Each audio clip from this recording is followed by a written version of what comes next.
This episode of Soldier Knows Best is brought to you by HostGator Web Hosting.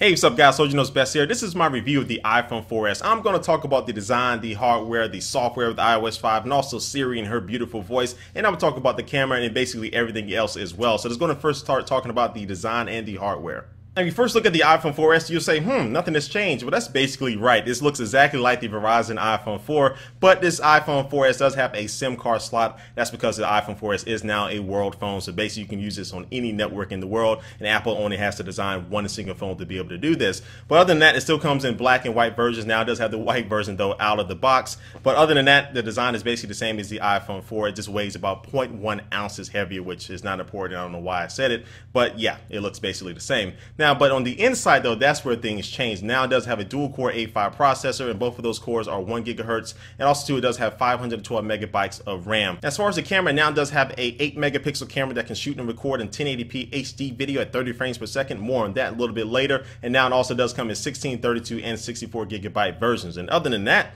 that's it for the design and the hardware of the 4S. And now let's get into the software portion of this review, and that is talking about iOS 5, the brand new mobile software that Apple just released for the iPhone 4 and the 3GS as well, but the iPhone 4S can do a couple more things, but we'll get to that in a second. Now, iOS 5 does a lot of new things to the platform. One of those things is the new notification system, which now you can slide down from the top, and now you have a notification kind of panel there of all your notifications from your applications. And also, too, you'll find a couple widgets from the weather widgets and the stock widget as well. That gives you some information in a nice, presentable way. I kind of like that. But also, you can customize these notifications as well. So if you want one application to send you the traditional pop-up notification, which may be annoying to some people, but if you want one application to continue to do that, you can set it up that way, or you can set it up to do the new way with the notifications that's at the top of the screen itself. So you can customize that to your liking as well in the settings. And also in the new Reminders application, your iPhone now can help you remember to do things. So if you know you need to go check your PO box once you leave work, you can set up a reminder, and via GPS, it'll know that once you leave work, that using that GPS coordinate, it'll send you a quick little reminder on your screen to say, hey, go check up on your PO box. And one other thing that I started using in iOS 5 is custom vibrations. I haven't heard a lot of people talk about this, but if you know you have like maybe your girlfriend or something, you want to have a specific vibration so you know that's her calling while your phone is in your pocket while you're doing who knows what. You can set up a custom vibration, and it's pretty cool. You just tap on the screen, and you can basically tap anything you want. If you tap a little bit harder, it'll make the vibration a little bit harder. Ladies, you can do some good anyway. So I really like the custom vibrations with that. And also too, it does have a setting there so you can have an LED alert. So the iPhone 4S does have a little flash on the back, so you can have an LED alert when something happens. You can set that up in the settings as well. So I'm just covering some things that a lot of people haven't covered in their iOS 5 videos. Another cool thing you can do with the 4S is wireless AirPlay mirroring. So now if you do have an Apple TV, you can now wirelessly stream things from your iPhone 4S to your TV set now, which is pretty cool. So if you do have like an iPhone 4S and an iPad now, and you both have the same game, like this game right here, Real Racing 2, you can actually use that your phones and your devices as controllers, and both of you can be playing and watching everything on a big screen TV in HD and 720p HD wirelessly. So that is a pretty cool thing to do, and I just see this as the future in the gaming for the iOS platform. I think Apple's making a really big step and leap here with the iPhone 4S, just to having the ability to do it wirelessly. But now, what is the speed difference between the iPhone 4 and the 4S? Because the iPhone 4S does have that dual-core processor, and Apple says it should be twice as fast. But in my experience, I mean, the iPhone 4S is faster than the iPhone 4, but it's not like a blazing difference. Now, if you told me that you had a car that goes 100 miles per hour, but now it goes twice as fast, meaning it goes 200 miles per hour, that's a big old difference. But between the iPhone 4 and the 4S, I don't feel that type of change. But the 4S is a little bit snappier. It does, flow a little bit faster. It doesn't hang up on anything at all that the iPhone 4 may have hung up on the past. But also to the cameras application is really fast. It can really take pictures rapid fire there as well. So the iPhone 4S is faster than the iPhone 4 doing everyday tasks and things like that. But it's just not like a blowaway difference though. All right, now I'm about to show you Siri, which is the voice assistant that's in the iPhone 4S. This allows you to talk to your phone to schedule everyday things like alarms to wake you up in the morning, or scheduling a calendar appointment, or you can ask it different information from random facts, and also too, you can talk to it dirty and do stupid things as well. And I'll show you some of those in a second. Of course, you want to see that. Schedule a doctor's appointment for November the 1st, 2012 at 7:30 p.m. So that was a lot of stuff. Okay, I set up your appointment for November 1st, 2012. What does Google's stock price look like today? Google is currently at $590.25. Hot damn. Sorry, Mark. I'm afraid I can't do that. She don't know what I was talking about. How many dimes are in $1 million? Do you know this answer? Let me think. This might answer your question. And there we go. So this is using Wolfram Alpha, which is a very, very big repository of just a lot of different crazy information, but also just a lot of useful information as well. Send new email to Tim. What's the subject of the email? Hey. Okay, what would you like the email to say? Shut up. Okay then, I won't send it. No, I didn't mean for you to shut up, you idiot. I like it when you call me Big Papa. Put your hands in the air if From you now on, I'll call you Big Papa. What are you wearing? Aluminosilicate glass and stainless steel. Nice, huh? I've always wanted to know this. Okay, here you go. 3,481. Who tested that? Probably Cat Stats, if you know what that is.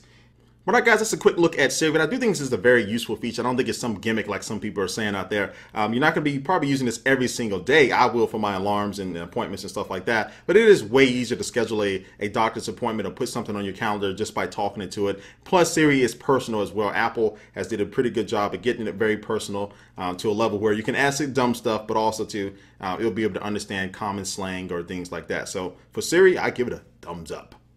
And speaking of the camera, let's going to talk about that beast of a camera that's in the iPhone 4s. And now it does have an 8 megapixel camera that can shoot in 1080p HD video at 30 frames per second. So Apple really was boasting about the camera in the iPhone 4s, and also to the image stabilization as far as the video, because a lot of mobile video that you take with a cell phone can be a little bit shaky because you may be holding it with one hand. But Apple said they kind of ironed those things out and kind of smoothed it out with the iPhone 4s. But you can tell by these pictures that I'm showing you right now, this thing takes amazing pictures. Even in low light, it does a pretty good job. So this is one of the best cameras that I've seen in the cell phone. Now let me say this as well, Nokia does have some phones that do have better cameras, but as a total package, as a phone itself, this camera inside the iPhone 4s is pretty impressive. So right now I'm going to show you some 1080p HD video in all of its glory, so go ahead and check it out.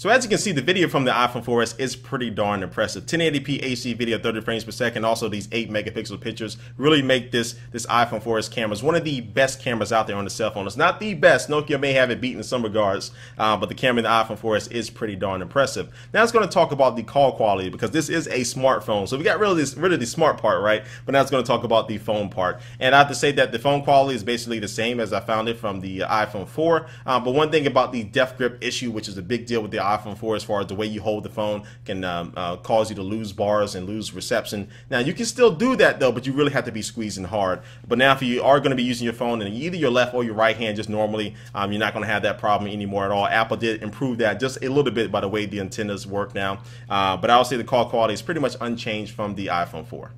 Now, what about battery life? Well, basically the difference between the iPhone 4 and the iPhone 4s as far as battery life is now the standby time for the iPhone 4s is 200 hours, and the standby time for the iPhone 4 was 300 hours. So the iPhone 4s loses 100 hours as far as standby time, which is mind-boggling. I don't understand that. But it does gain an extra hour of talk time on 3G, and basically everything else from the video playback, the audio playback, and the internet usage is identical to the iPhone 4. So besides the standby time, which doesn't make sense to me, and the call time, basically the battery is about the same. Now, personally, on my day-to-day use, I was able to get through a full day of using the iPhone 4s, but I would think the battery in the iPhone 4s could have been a little bit better. All right, now for the roundup of my overall opinion about the iPhone 4S. And I must say, I do like it. It's a pretty solid upgrade. And this is everything I think a lot of people were looking forward to, besides a new redesign, and besides a bigger screen, and besides the name iPhone 5. But the iPhone 4S is a pretty solid upgrade. But I think a lot of people out there are kind of curious about whether or not they should upgrade from the iPhone 4 to the 4S. That's the biggest question that's been going around. And I must say that it's not a necessary upgrade. I don't think everybody would need or want to upgrade from the 4 to the 4S, just because it's not a new redesign. But I think with iOS 5 running on the iPhone 4, it runs just fine. If you're not really interested in the Siri, or you're not really interested in the camera, there's no really need to upgrade from the 4 to the 4S. So bottom line, I would say coming from the 3G and 3GS, this is a must-have upgrade. Coming from the 4, it's going to be your personal opinion. But I don't think a lot of people will be disappointed with iOS 5, the camera, and Siri. I don't think you'll be disappointed with the iPhone 4S. So anyway, guys, this is just my judgment and just my review on the 4S. I do give it a salute. It's a solid upgrade, but I really can't wait for the iPhone 5, the true iPhone 5, to come out. So anyway, guys, before we head out here, it's going to take one last look at our sponsor for this video. And today's sponsor is HostGator. If you're looking to get your blog or website up and running in just a matter of minutes without the stress and hassle that normally comes with it, HostGator is a pretty good place for you. And they have plans starting as low as $3.96 a month, which is not bad at all. And of course, you can choose from over 4,000 different templates to get your website up and running and also looking nice as well. And HostGator will even migrate your current site over for free. They have unlimited disk space and unlimited bandwidth. And also, too, they'll give you $100 in Google AdWords to help market your site. And they'll be able to give you a 45-day money-back guarantee if you're going to go ahead and try it out. And for Soldier Knows Best viewers, yes, that is you. You can get 25% off your first order, or you can get your first month free if you go to HostGator.com and then enter in the coupon code SoldierKnows. Alright guys, again, thanks for watching this video. Please leave a comment down below about what you think about this video. Did you like it? But also, too, what are your thoughts about the iPhone 4S? I know a lot of you guys out there do have it. Also, too, remember to enter in my iPhone 4S giveaway. If you watch me on Revision 3 or anywhere else, go to my YouTube channel. For everybody else here on YouTube, there will be an annotation here floating around here. You can click that and go to my iPhone 4S giveaway video. Anyway, guys, thanks for watching, and I will catch you later. Peace.